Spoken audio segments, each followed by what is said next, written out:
Alors voici le lit où étaient couchés les 6 enfants et qui ont été ravagés par un grave incendie qui s'est déclenché justement ce matin. Et les 6 enfants étaient âgés entre 3 ans et 15 ans. Donc les 2 jumelles avaient 3 ans et le plus âgé avait 15 ans.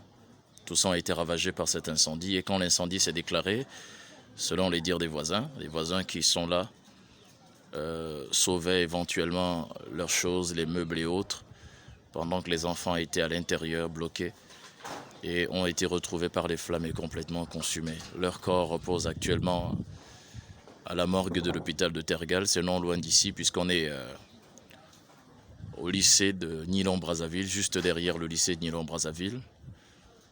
D'ailleurs, la ruelle jouxte un peu avec le mur du lycée. Donc, voilà le voisinage.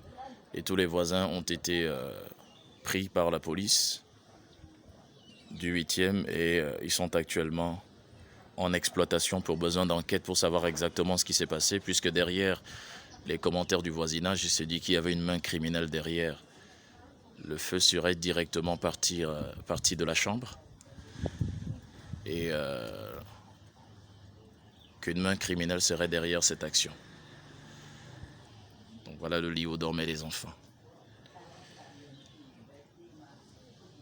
Vivement que le cœur de cette femme soit apaisé parce qu'elle, je l'ai vue il y a un moment, elle était en fait transportée dans le voisinage, mais elle ne faisait que délirer, elle demandait un couteau pour ôter sa vie. Parce que depuis elle n'a pas pu manger, elle demande un couteau pour ôter sa vie. Qu'a-t-elle fait à Dieu, disait-elle, pour qu'une pareille situation lui arrive? 6 enfants qui partent d'un coup, c'est toute une vie qui s'en va.